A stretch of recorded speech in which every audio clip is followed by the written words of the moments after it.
تبارک و تعالی کے پاکیزہ نام سے آغاز کرتے ہیں جو بہت مہربان نہایت رحم والا ہے۔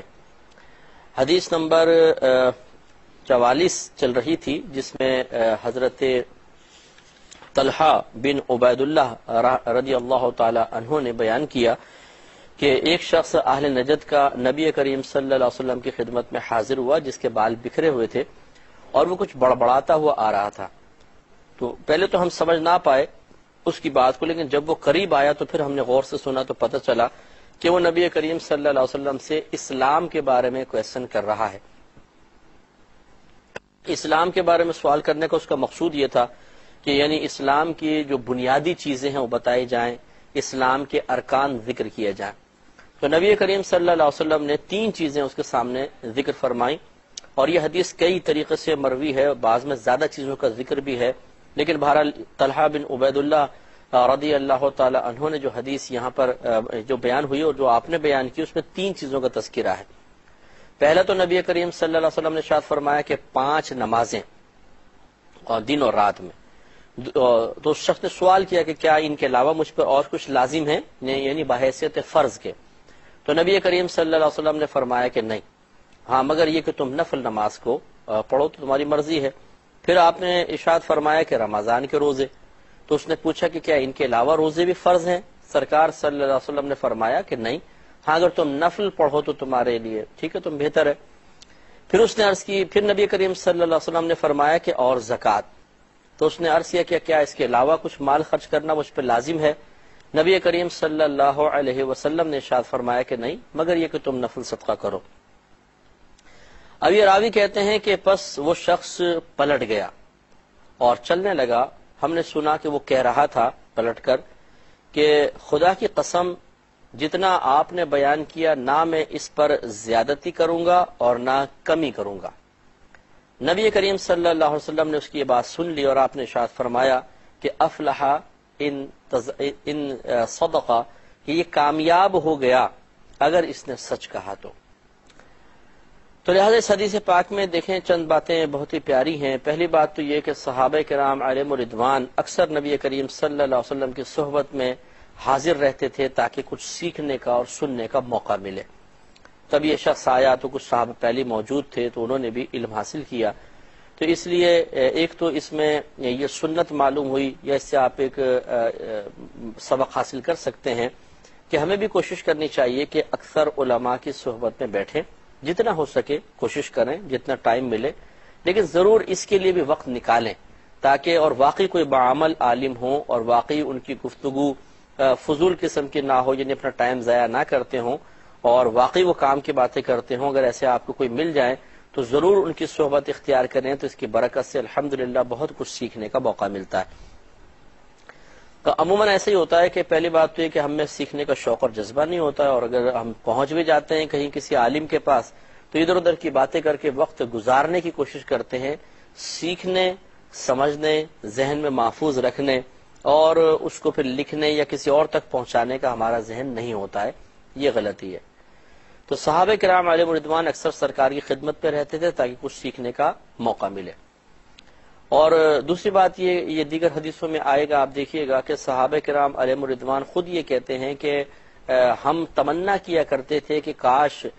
دیہات کی طرف سے کوئی شخص آئے اور نبی کریم صلی اللہ علیہ وسلم سے سوال کرے اور آپ اس کا جواب دیں تو ہمیں بھی سیکھنے کا موقع ملے۔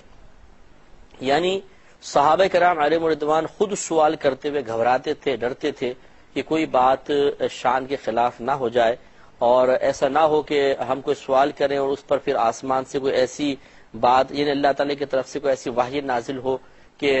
جس میں ہمارے لیے گرفت کا پہلو نکل آئے، سختی کا پہلو نکل آئے۔ تو بہرحال وہ بہت ہی اکثر خاموش رہا کرتے تھے، اور تمنا یہ ہوتی تھی کوئی اور آ کر کویسچن کر لے، اور خصوصاً دیہاتی صحابی کا اس لیے صحابہ کرام علیہم رضوان نے کہا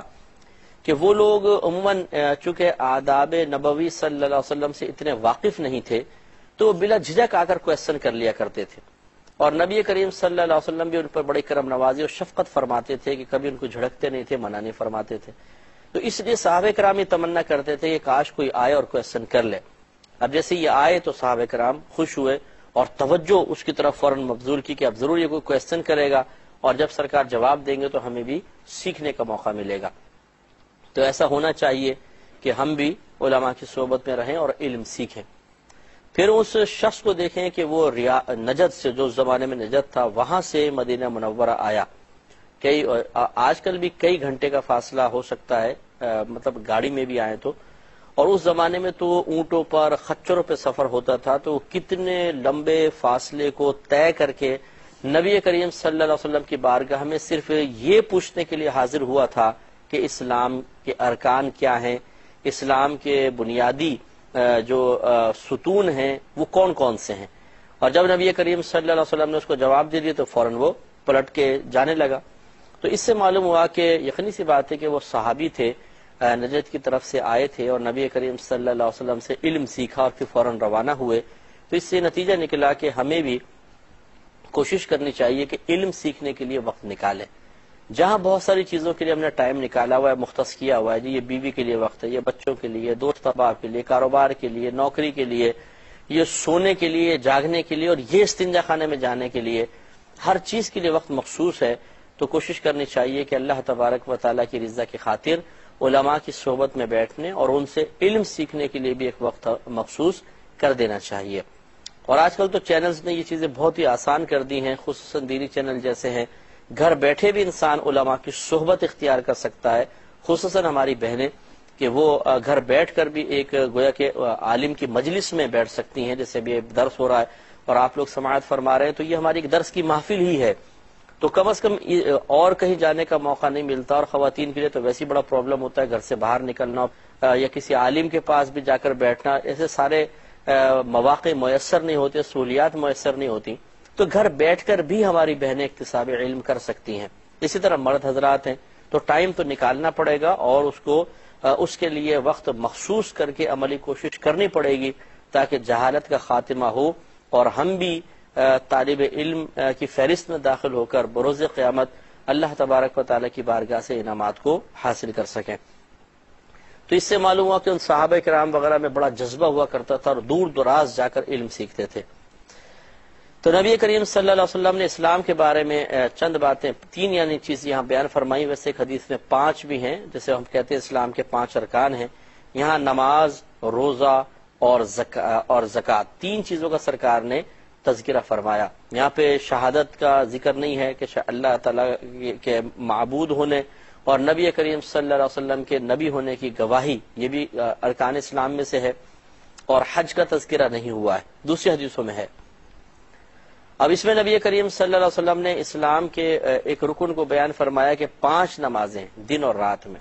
شاید آپ کو پتا ہوگا کہ سفر معراج پر نبی کریم صلی اللہ علیہ وسلم کو 50 نمازوں کا تحفہ دیا گیا تھا۔ آپ اللہ تعالیٰ کی بارگاہ میں حاضر ہو کر کمی کی درخواست کرتے رہے اور کم و بیش 9 دفعہ آپ اللہ کی بارگاہ میں گئے اور ہر دفعہ 5 نمازیں کم ہوتی چلی گئی، اور اس طریقے سے آپ نے کرم فرمایا اور اس امت پر صرف 5 نمازیں فرض ہوئیں، 45 نمازیں معاف ہو گئیں۔ لیکن اس پر بھی یہ حدیثوں میں موجود ہے کہ اللہ تبارک و تعالیٰ نے اپنے حبیب کریم صلی اللہ علیہ وسلم سے ارشاد فرمایا کہ حبیب، ہم نے 50 نمازیں 5 میں تو بدل دی ہیں، لیکن جب آپ کے امتی ان 5 نمازوں کو پڑھیں گے تو ثواب 50 کا ہی پائیں گے۔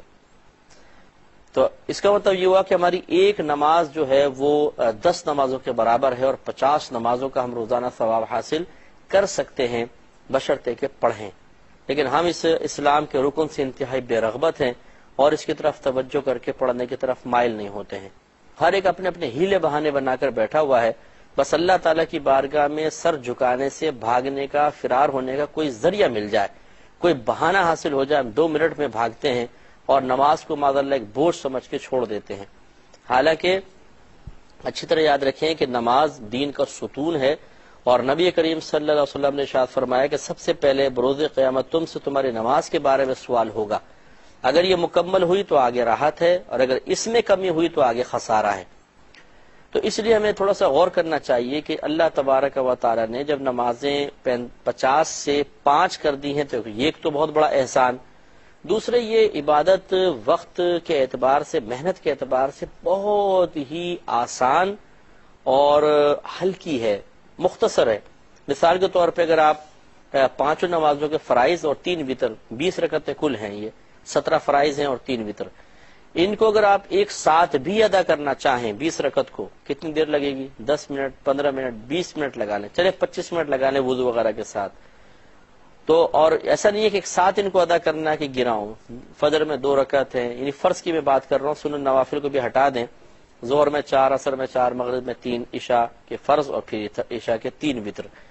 یہ اگر ہم چونکہ علیحدہ پڑھتے ہیں تو آپ غور کریں گے کہ زیادہ سے زیادہ ایک پڑھنے میں 5 منٹ، 7 منٹ، کبھی 10 منٹ. اگر جماعت سے پڑھ رہے ہیں تو 10-12 منٹ لگ سکتے ہیں. اکیلے پڑھ رہے ہوں تو چٹکی بجاتے ہمارے بھائی بہن پڑھتے ہیں، صرف 2 منٹ میں، 3 منٹ میں، 4 منٹ میں نماز ختم ہو جاتی ہے. یعنی فجر، ظہر، عصر وغیرہ، اور وہ بھی فرائض کی میں بات کر رہا ہوں، سنن نوافل کی نہیں. لیکن اس کے باوجود کہ اس میں اللہ کا کرم ہے کہ 50 سے 5 ہو گئی ہیں، ثواب بھی ہے، نبی کریم صلی اللہ علیہ وسلم کی رضا اور پسندیدگی بھی ہے، اور نہ پڑھنے کی صورت میں شدید وعیدیں ہیں، سخت عذابات کے بارے میں اللہ تعالیٰ نے ارشاد فرمایا، اس کے رسول کریم صلی اللہ علیہ وسلم نے ہمیں بتایا ہے. لیکن اس کے باوجود نماز پڑھنے کو دل نہیں چاہتا ہے. تو یہ بہت ہی افسوس کی بات ہے کہ ہم کھائیں تو اپنے رب کی نعمت اور بات مانے اس کے دشمن شیطان کی، اور جب اللہ کی بارگاہ میں نعمتوں کے شکرانے کے طور پہ سر جھکانے کا وقت آئے اور ہم بھاگ جائیں تو یہ انتہائی بے مروتی کی بات ہے، جس کا خمیازہ دنیا میں بھی بعض اوقات بھگتنا پڑ جاتا ہے، ورنہ آخرت میں بھگتنا پڑے گا. اور میں کبھی کبھی سمجھانے کی عرض کرتا ہوں کہ بالفرض اگر ہماری گورنمنٹ یہ اعلان کر دے کہ جو نماز پڑھے گا ہر نماز کے بدلے میں اسے 5,000 روپے ملیں گے، تو 5 نمازوں کے 25,000. اب آپ دیکھیے کون مسلمان ایسا ہوگا کہ جو نماز نہیں پڑھے گا؟ جتنے بھی ہیلے بہانے اب وہ سب ختم ہو جائیں گے. جیسے آج کوئی کہتا ہے میرے سر میں درد ہے، نماز پڑھنے کا موڈ نہیں ہو رہا. جب 5,000 کی بات ہوگی، اب اگر کوئی کہے کیا تمہارے تو سر میں درد ہے، تم نماز چھوڑ دو، نماز نہیں یار کیسی باتیں کر رہا ہوں، سر میں درد ہے تو کیا ہوا، اللہ تعالیٰ کی بارگاہ میں میں تھوڑے سر درد کا بہانہ بنا کے اللہ کی بارگاہ میں سر نہ جھکاؤں، ڈوب مرنے کا مقام ہے. لیجیے کرکٹ کا میچ آ رہا ہے،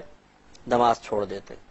لیکن اگر 5,000 روپے اس کے ساتھ ہو نا تو بولیں گے بھاڑ میں جائے، ویسی میچ ہارنا ہی ہے ان لوگوں نے، تو چلو بھائی نماز تو پڑھیں.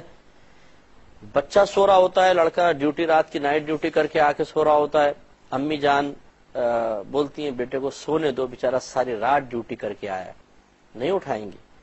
ڈیوٹی لوگوں کی کر کے آیا، اس کو منع نہیں کیا کہ پوری رات تم کیوں جا کے ڈیوٹی کر رہے ہو. لیکن جب اللہ تبارک و تعالیٰ کی ڈیوٹی ادا کرنے کی باری آئی تو یہی ماں اپنے بچے کو معاذ اللہ ثم معاذ اللہ جہنم کا راستہ دکھاتے ہوئے کہتی ہے سونے دو، میرا بچہ تھکا ہارا رات کا ڈیوٹی کر کے آیا ہے. لیکن اگر 5,000 روپے اس کے ساتھ ہوتے تو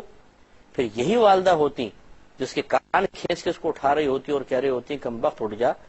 اگر نائٹ ڈیوٹی لگا کر آیا تو کیا ہوا، اللہ تعالیٰ کی بارگاہ میں بھی تو تجھے حاضر ہونا ہے. یعنی پھر پیار محبت سے یہ دلائل دیے جاتے. اسی طرح سفر میں بہت سارے لوگ نماز قضا کر دیتے ہیں، ٹرین میں جا رہے ہیں، پلین میں جا رہے ہیں، جی منزل پہ پہنچ کے پڑھ لیں گے، راستے میں یہ کیسے پڑھیں، راستے کی ہولناکی، پریشانی اور دیگر چیزوں کو ہیلا بہانہ بنا کر نماز قضا کر دیتے ہیں. حالانکہ سفر میں نماز معاف تو نہیں ہے. لیکن اگر یہی انعامات دوران سفر بھی ساتھ ہوتے پھر آپ دیکھیے کہ جہاز میں بھی کھڑے ہو کے انسان نماز پڑھتا یا سیٹ پہ بیٹھ کے پڑھتا، ٹرین میں بھی نماز پڑھتا، چھوڑتا نہیں. خلاصہ کلام یہ ہے کہ ہم سب بہرحال عاجز بندے ہیں. اللہ تبارک و تعالیٰ نے بہت سے احکام لازم کیے، ہم سے بھی کوتاہی ہوتی ہوگی، بہت ساروں سے ہوتی ہے کوتاہی، لیکن نماز کے سلسلے میں ایسا نہیں ہونا چاہیے. مادی اشیاء کے ملنے کا یقین تو ہمیں نماز کی طرف، دین کی طرف مائل کر دے، اور اللہ تبارک و تعالیٰ اس کے رسول کریم صلی اللہ علیہ وسلم بڑے بڑے انعامات ذکر فرمائے اور ہم ان کو حقیر اور معمولی سمجھ کے نظر انداز کر دیں، یہ قطعاً بے مروتی کی بات ہے. اور نبی کریم صلی اللہ علیہ وسلم نے ارشاد فرمایا کہ تم پہ کچھ زیادہ تو اور کوئی زیادہ نہیں ہے، ہاں تم نفل نماز پڑھو تمہارے حق میں بہتر ہے. اس طرح رمضان کا روزہ اور زکوٰۃ کے بارے میں ارشاد فرمایا. اب وہ شخص یہ کہتا ہوا چل پڑا کہ نہ خدا کی قسم نہ میں اس پہ زیادتی کروں گا نہ کمی. اس قول کے 2 معنی بیان کیے ہیں. ایک تو یہ کہ گویا کہ وہ شخص یہ کہہ رہا تھا کہ بس اب میں 5 نمازیں پڑھوں گا، رمضان کے روزے رکھوں گا اور زکوٰۃ ادا کروں گا، اس سے زیادہ میں کروں گا نہیں، یعنی نفل وغیرہ نہیں پڑھوں گا، اور ان میں کوتاہی نہیں کروں گا، کمی نہیں کروں گا کہ 5 کی بجائے 4 پڑھ لی، رمضان کے پورے روزے نہ رکھے، زکوٰۃ کو ادا نہ کیا، بلکہ میں نہ ان میں زیادتی کروں گا نہ کمی. ایک مفہوم تو یہ ہو سکتا ہے کہ اپنی ذات پیش نظر ہے، دوسرا اس کا شارحین نے مطلب بیان کیا ہے کہ تبلیغ دین کے اعتبار سے اس نے کہا کہ یا رسول اللہ جتنا آپ نے مجھے بتایا اتنا ہی آگے پہنچاؤں گا، نہ اس میں کمی کروں گا نہ زیادتی کروں گا۔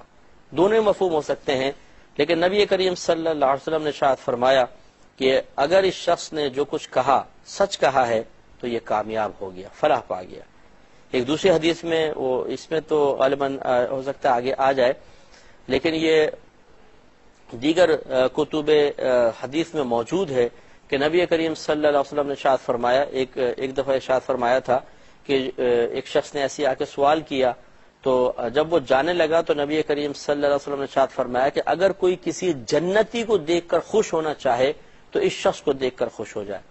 اس نے بھی یہی کہا تھا کہ میں اس میں نہ کمی کروں گا نہ زیادتی، ہو سکتا ہے وہ یہی شخص ہو، لیکن یہ الگ الگ حدیثیں ذکر کی گئی ہیں۔ تو لہذا خلاصہ کلام یہ ہے کہ نبی کریم صلی اللہ علیہ وسلم نے ارشاد فرمایا کہ اگر کسی نے یہ کام کر لیے تو افلحا، وہ کامیاب ہو گیا۔ اس کا مطلب یہ بڑا یہاں پہ غور و تفکر والی بات ہے کہ بعض ہمارے بھائی بہن ذرا پریشان رہتے ہیں، تذبذب کے عالم میں ہوتے ہیں کہ پتہ نہیں یا نجات ہوگی یا نہیں ہوگی، اور دیگر بہت سارے ایسی معاملات ہوتے ہیں جن میں مبتلا ہو جانے کے بعد وہ اپنے آخرت کے سلسلے میں خوفزدہ ہوتے ہیں۔ نبی کریم صلی اللہ علیہ وسلم نے بڑے پیارے انداز سے ارشاد فرمایا کہ اگر کوئی ارکان اسلام پورا کر لے، نماز، روزہ، حج، زکوٰۃ، لیکن مسلمان ہونے کے ساتھ، تو اللہ تبارک و تعالیٰ اسے ضرور کامیابی عطا فرمائے گا، وہ جنت میں جائے گا۔ لیکن اس کا مطلب یہ نہیں ہے کہ ان 5 کو ہم پورا کرتے رہیں اور باقی ہر چیز کو فراموش اور نظر انداز کر دیں۔ کہنے کا مطلب یہ ہے کہ چونکہ یہ دین کے ستون ہیں اور ان دین کے ستونوں کو جو قائم کرے گا، جو اختیار کرے گا، جو مضبوطی سے تھامے گا، وہ ضرور نجات پا جائے گا۔ تو کم از کم یہ تو ضروری چیزیں ہیں، باقی اور بہت سارے واجبات ہیں، اور بھی چیزوں میں فرائض کے پہلو نکلتے ہیں، لیکن یہ بنیادی چیزیں ہیں، اس لیے نبی کریم صلی اللہ علیہ وسلم نے اس کا ذکر فرمایا۔ تو ہمیں بھی کوشش کرنی چاہیے